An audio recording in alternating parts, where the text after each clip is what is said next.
Profeta Ezequiel, capítulo de número 14.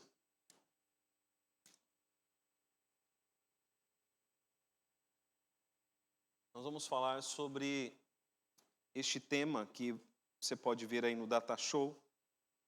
A salvação é pessoal, Deus é justo em punir os que não se arrependem.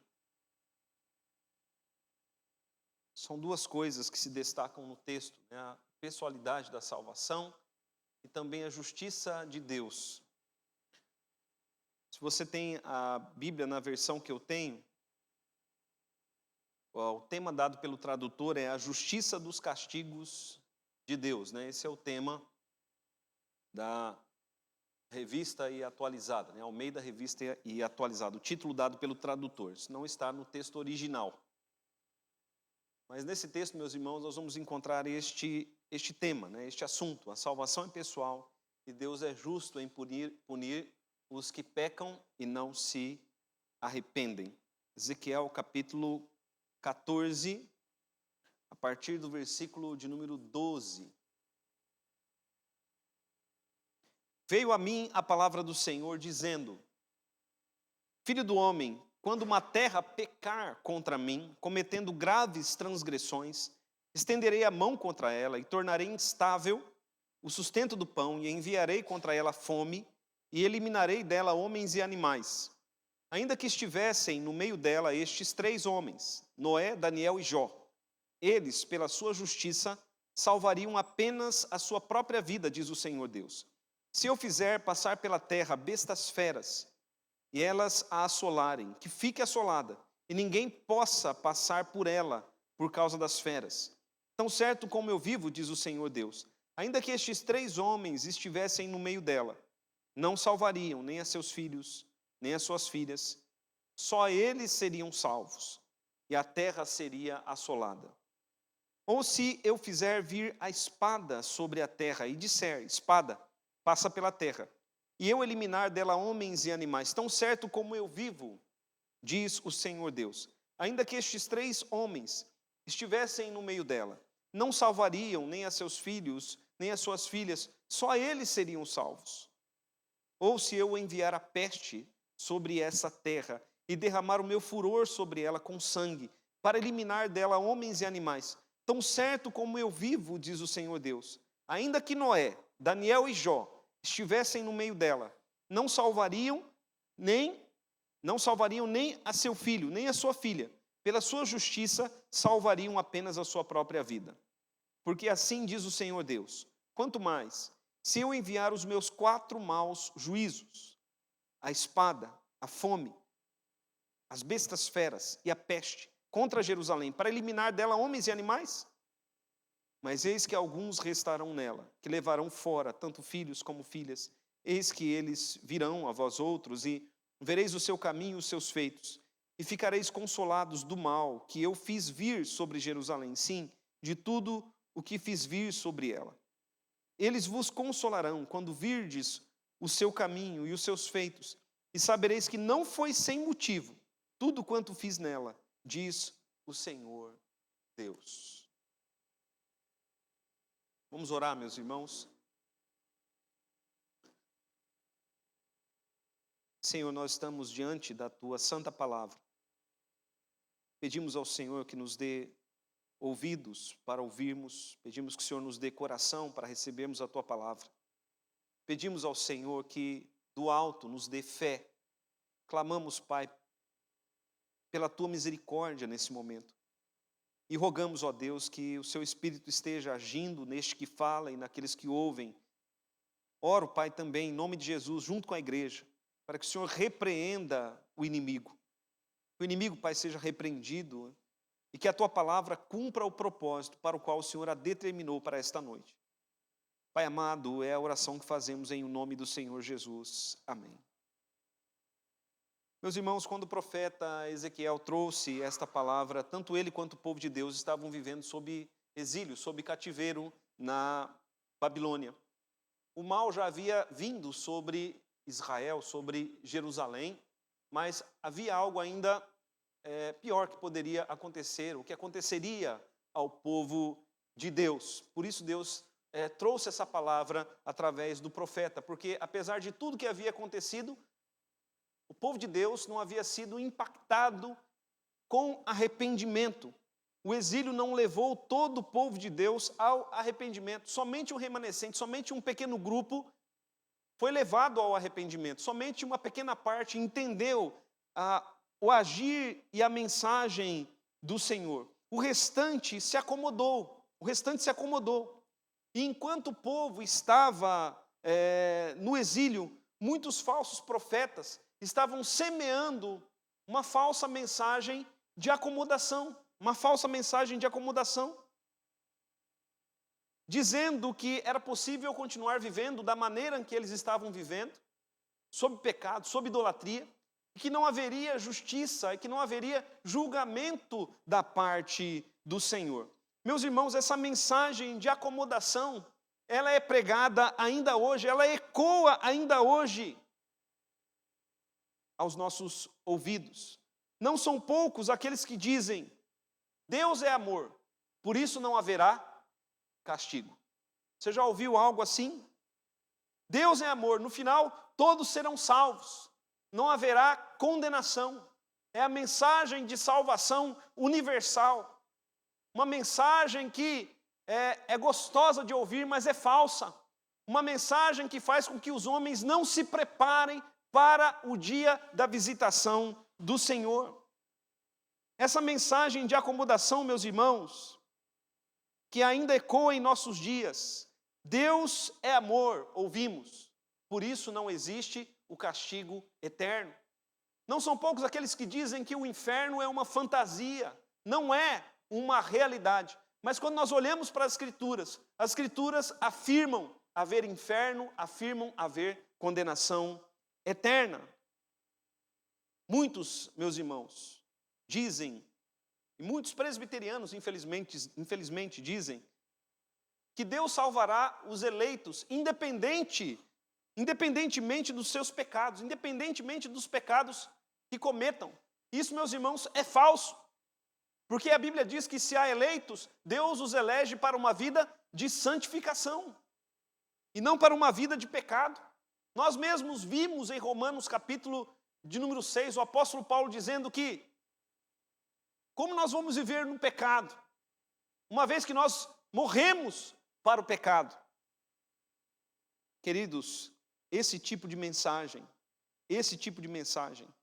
leva muitos à acomodação, leva muitos a continuarem vivendo sob o pecado. Temos visto em nosso tempo liberalismo aumentando, crescendo, proliferando, liberalismo ético, liberalismo moral. Mas quando nós olhamos para as Escrituras nos chamam a uma vida de completa santidade. Olhando, meus irmãos, para esse texto de Ezequiel, nós vamos destacar alguns pontos, meus irmãos, contra essa mensagem de acomodação que ecoa ainda em nossos dias. E o primeiro ponto que nós destacamos é que Deus pune sim os pecadores. Este é o primeiro ponto que nós destacamos. Deus pune sim os pecadores. Veja no texto, o texto nos fala de 4 formas de punição de Deus. 4 formas que mostram que Deus se levanta contra os pecadores. Veja ali o verso de número 1, por exemplo, que diz assim, o verso de número 12.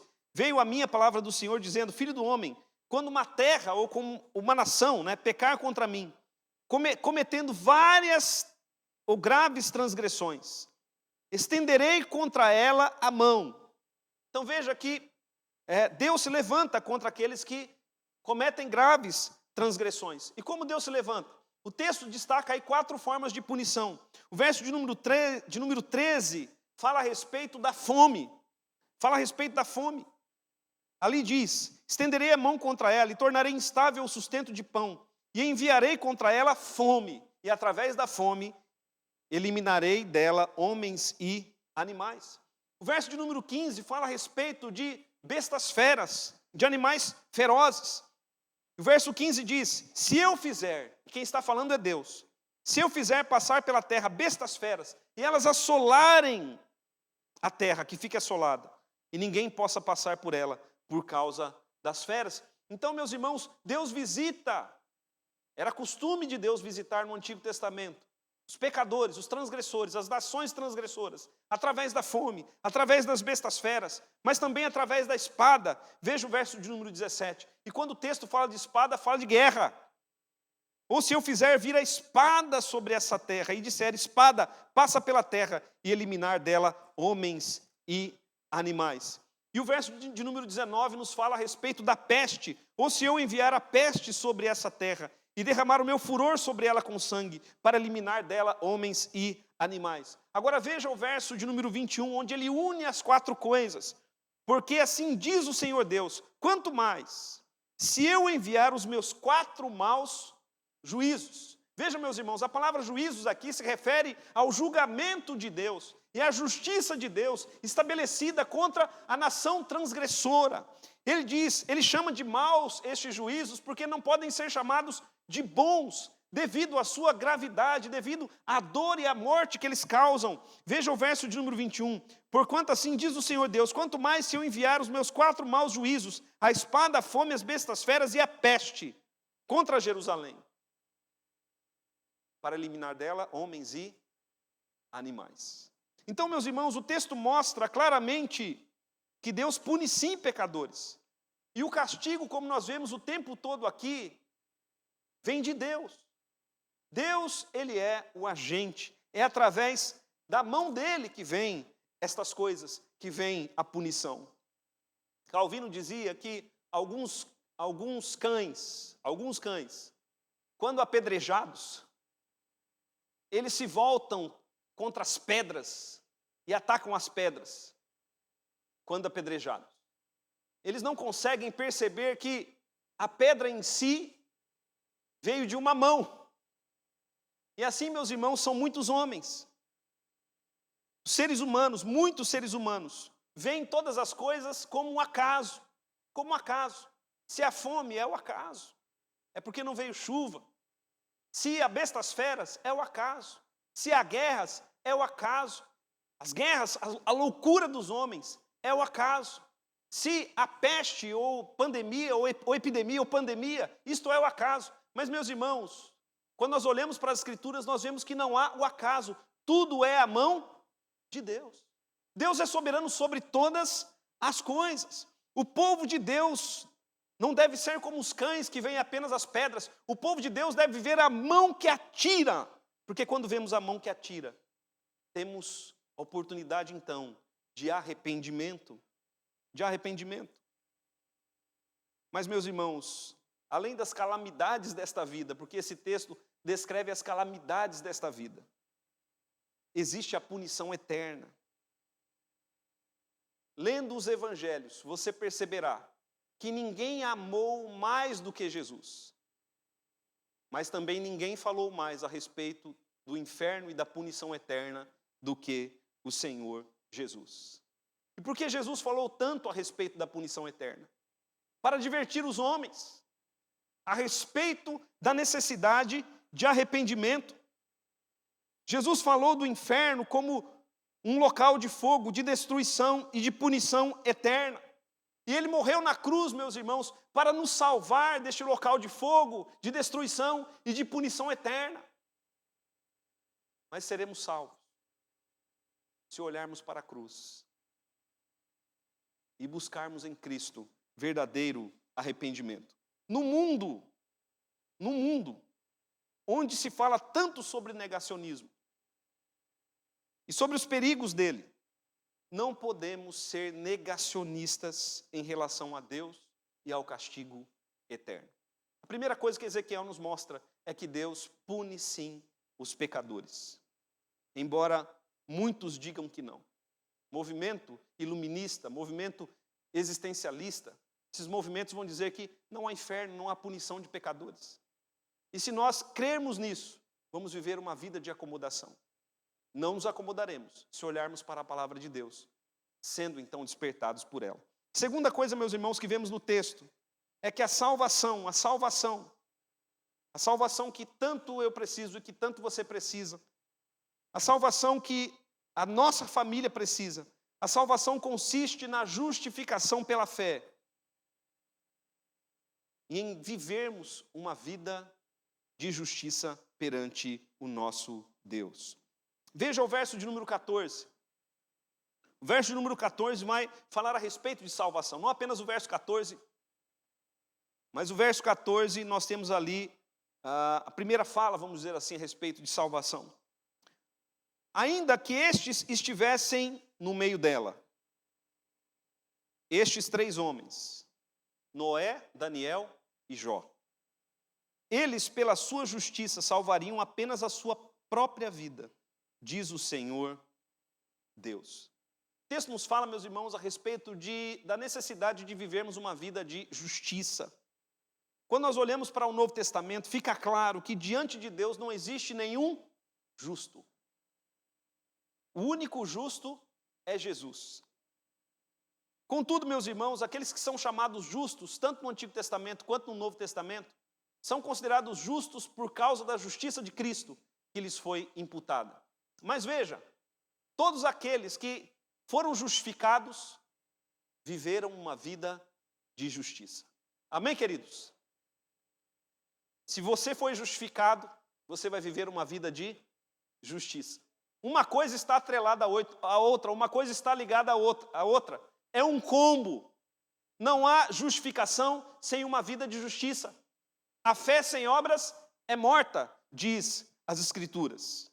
O texto nos fala, meus irmãos, de 3 homens que foram justificados e viveram vida de justiça. Noé, Daniel e Jó.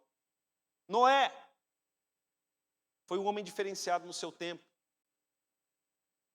Um homem justo, obediente ao Senhor. Daniel, que era contemporâneo de Ezequiel, também foi um homem justo, temente ao Senhor. E Jó, meus irmãos, quando nós olhamos para o livro de Jó, nós vemos que Jó, apesar de toda a calamidade que veio sobre ele, Jó se manteve justo. Jó se manteve íntegro. O livro de Jó, queridos, tem como temática central a integridade. A integridade. Ainda que o inimigo nos assalte, ainda que venham muitas e muitas calamidades, somos chamados pelo livro de Jó a vivermos em integridade. Então estes 3 homens são considerados homens justos. Viveram uma vida de justiça. E alguém pode dizer, por que esses 3 foram mencionados e não outros? É porque estes 3 bastam, queridos. Estes 3 bastam. Estes 3 foram homens que viveram vida exemplar. Noé, Daniel e Jó foram homens diferentes dos demais do seu tempo. Eles não fizeram a vontade do mundo, nem a vontade da carne ou do diabo. Eles se sujeitaram a Deus num tempo em que os demais homens não se sujeitavam a Deus. Eles receberam a salvação pela graça. E uma vez salvos, evidenciaram essa salvação ao mundo pelo seu testemunho. É o que Deus requer de nós. Que creiamos em seu Filho para a justificação e pratiquemos obras de justiça, procedentes de fé. Amém, queridos? É o que Deus requer de nós. Somos salvos para boas obras, procedentes de fé. Leia Romanos capítulo 2. Aliás, leia Efésios capítulo 2. E você verá isso claramente. Então, queridos, nós já vimos aqui 2 coisas. O primeiro ponto que nós destacamos é que Deus pune sim pecadores. Não devemos ser negacionistas quanto a isso. O segundo ponto é que a salvação, ela consiste em sermos justificados por Cristo Jesus. Mas aqueles que foram justificados vão manifestar uma vida de justiça. A vida de Cristo vai transbordar através deles. Agora, queridos, essa salvação, o texto nos fala sobre ela. Essa salvação é uma salvação pessoal. Essa salvação é uma salvação pessoal e intransferível. Veja que o texto ele se apresenta como tendo um coro. Veja comigo os versos 14, 16, 18 e 20. Veja o verso de número 14. Diz assim: ainda que estes estivessem no meio dela, estes 3 homens, Noé, Daniel e Jó, eles pela sua justiça salvariam apenas a sua própria vida, diz o Senhor Deus. Verso 16: tão certo como eu vivo, diz o Senhor Deus, ainda que estes 3 homens estivessem no meio dela, não salvariam nem a seus filhos, nem as suas filhas. Só eles seriam salvos e a terra seria assolada. Verso 18: tão certo como eu vivo, diz o Senhor Deus, ainda que esses 3 homens estivessem no meio dela, não salvariam nem a seus filhos, nem as suas filhas, só eles seriam salvos. E verso de número 20: tão certo como eu vivo, diz o Senhor Deus, ainda que Noé, Daniel e Jó estivessem no meio dela, não salvariam nem a seu filho, nem a sua filha. Pela sua justiça, salvariam apenas a sua própria vida. Salvação, queridos, ela é pessoal. É tão pessoal que, veja no texto, mesmo um pai não poderá salvar seu filho ou a sua filha. O que os pais podem fazer é orar pelos seus filhos, é ensiná-los, é trazê-los na igreja, é tentar mostrar-lhes o caminho da retidão. Mas é preciso que cada um tenha um encontro pessoal com Jesus. É preciso que cada um receba o Filho de Deus pela fé em seu coração. É preciso, meus irmãos, que cada um obedeça ao Senhor. É preciso que o pai obedeça, é preciso que o filho obedeça também. Porque a salvação, ela é pessoal. Quando nós olhamos para as Escrituras, nós vemos que o ingresso de um, ou seja, o ingresso do pai não valerá para o filho. O crachá do pai não dará passagem para o filho. É preciso que cada um tenha devoção pessoal diante do Senhor. Quando nós olhamos, meus irmãos, para o Novo Testamento, nós vemos que Pedro, quando aconteceu o Pentecostes, Pedro disse aos israelitas em Jerusalém que se arrependessem, crescem, fossem batizados e eles receberiam o dom do Espírito Santo. Pedro também disse que era preciso salvar-se daquela geração, que era uma geração perversa. Pedro disse: salvai-vos dessa geração perversa. Milhares de pessoas estavam ouvindo o apóstolo naquele dia, mas apenas um pequeno grupo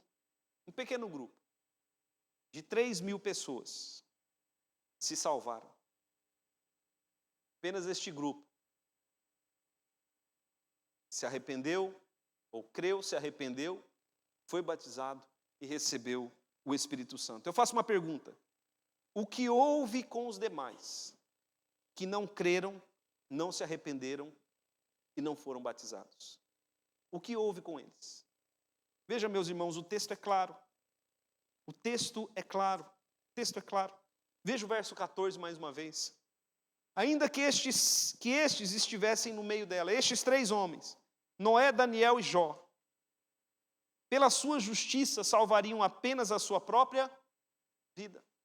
É preciso que cada um, de maneira pessoal, creia, se arrependa, seja batizado e viva a vida na direção e na plenitude do Espírito Santo.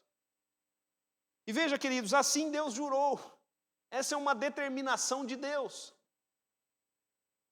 Veja comigo que, como aparece no texto, o verso de número 16, a primeira frase do verso 16 diz assim: tão certo como eu vivo, diz o Senhor Deus.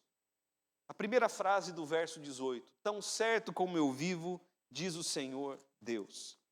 E a primeira frase do verso 20, tão certo como eu vivo, diz o Senhor Deus. Essa expressão, tão certo como eu vivo, que se repete no texto por 3 vezes, é como se Deus estivesse dizendo: juro por mim mesmo, eu juro pela minha vida, eu digo pela minha vida, tão certo como eu vivo. Meus irmãos, não há salvação sem arrependimento e fé. Sem arrependimento e fé, o que há é a punição eterna. Assim Deus disse. E não há como escapar. Sabe, jeitinho brasileiro? A gente sempre dá um jeito. Mas não haverá como dar jeito de escapar ou de fugir das mãos de Deus no retorno de Jesus Cristo. Veja o verso de número 21. Deus diz assim: porque assim diz o Senhor Deus, quanto mais, se eu enviar os meus 4 maus juízos, a peste, a fome, as bestas feras, aliás, a espada, a fome, as bestas feras e a peste contra Jerusalém, para eliminar dela homens e animais. Termina o texto com um ponto de interrogação, né? O verso de número 21. Deus está dizendo o seguinte: quem poderá escapar dos meus juízos? Quem poderá escapar? Nós podemos aplicar, meus irmãos, esse verso 21, à vinda de Jesus. Quem irá escapar? Quem vai fugir da punição de Deus? Ninguém poderá escapar, meus irmãos. A única maneira de escapar é aos pés da cruz de Cristo. A única maneira de escapar é crendo em Jesus Cristo, porque Ele tomou sobre si toda a punição que estava destinada a nós. Por isso a Bíblia diz: prepara-te, ó Israel, para te encontrares com o teu Deus. Agora veja que o texto cita Noé. O texto cita Noé. E Jesus diz que no seu retorno, o mundo estará como nos dias de Noé. As pessoas estarão vivendo, casando-se, dando-se em casamento, mas não estarão nem aí para Deus. E assim foi nos dias de Noé. As pessoas não estavam nem aí para Deus. Noé foi um pregador da justiça, mas não foi ouvido. Entrou Noé na arca, junto com a sua família, e a porta da arca se fechou. E com uma vez a porta fechada, não havia ou não houve mais esperança para aqueles que ficaram fora dessa arca. E assim, meus irmãos, será no dia da vinda de Jesus. Aqueles que estiverem preparados irão com Cristo. Aqueles que não estiverem preparados ficarão fora. E não haverá esperança de salvação para eles. Por isso, meus irmãos, o texto termina dizendo que o Senhor é justo em sua punição. Os versos 22 e 23 do capítulo 14 mostram isso. Mas eis que alguns restarão nela, né, na cidade de Jerusalém, que levarão tanto fora filhos como filhas, e eis que virão a vós outros, e vereis o seu caminho, os seus feitos, e ficareis consolados do mal que eu fiz vir sobre Jerusalém, sim, de tudo o que fiz vir sobre ela. Eles vos consolarão quando virdes o seu caminho e os seus feitos, e sabereis que não foi sem motivo, veja, e sabereis que não foi sem motivo tudo quanto fiz nela, diz o Senhor Deus. O que Deus está querendo dizer aqui, meus irmãos, é que haverá um dia que Ele vai mostrar por que a sua punição é justa contra os pecadores. Ele vai mostrar através dos caminhos e dos feitos daqueles que não se arrependeram, que a sua punição é justa. Veja o verso 23, termina dizendo: e sabereis que não foi sem motivo tudo quanto fiz vir nela, diz o Senhor Deus. Algumas aplicações para nós, meus irmãos. Algumas aplicações. As coisas que acontecem nesse mundo, como fome, ataques de animais, que às vezes se concentram em algum local, em algum país, em algum estado, guerras, epidemias, pandemias, tudo isso não são ao acaso, são manifestações do juízo de Deus. Tanto o Antigo Testamento quanto o Novo Testamento falam a respeito disso. Não vejamos apenas as pedras, estejamos atentos à mão que as atira. Quando temos a visão correta de onde provém estes reveses, temos então a oportunidade de arrependimento. Fomes, guerras, são chamados ao arrependimento, são chamadas ao quebrantamento, tanto para quem os sofre, quanto para aqueles que os veem de longe. Amém, queridos? Está acontecendo uma guerra. Não pensemos, isso é para aquele povo. Não, é para nós também. É um chamado ao arrependimento para eles, mas é um chamado ao arrependimento para nós também. É a mão de Deus. Agora, há uma punição maior do que todos os males que podem vir sobre o homem na terra, que é a punição eterna. Jesus falou sobre ela. E não ouçamos as vozes que dizem: Deus é amor, não há punição eterna. A serpente enganou Eva. A serpente enganou Eva lhe dizendo: certamente você não vai morrer. Deus disse para Eva: você vai morrer. Para Adão e Eva, Deus disse: vocês vão morrer. Mas a serpente disse o quê? Não, não é assim. Vocês não vão morrer. E Deus está dizendo que haverá punição eterna. Mas muitos pregadores dizem: não, não é assim. Isso não vai acontecer. E aí então muitos ficam acomodados, diante da destruição, não sabendo que ela virá. Agora, meus queridos, a salvação consiste em duas coisas. A segunda proveniente da primeira: ser justificado e ser justo. Somos justificados pela fé, somos salvos pela graça. Mas a evidência da verdadeira fé e da salvação pela graça é uma vida de justiça. Imitemos a fé de Noé, Daniel e Jó. Imitemos as obras deles. A fé sem obras é morta. E então eu faço a seguinte pergunta: como está a sua vida? E como está a vida dos seus filhos? Deus jurou: não há como escapar sem arrependimento, sem uma vida transformada que produz frutos de justificação. A única porta de saída do incêndio que há de vir sobre o mundo inteiro é Jesus. Feche os seus olhos.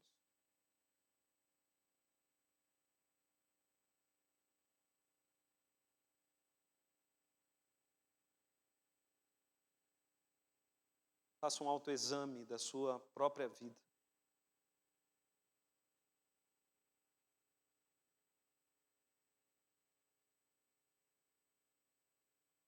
Deus te dá hoje oportunidade de arrependimento. Que Ele te conceda não apenas a oportunidade, mas o arrependimento.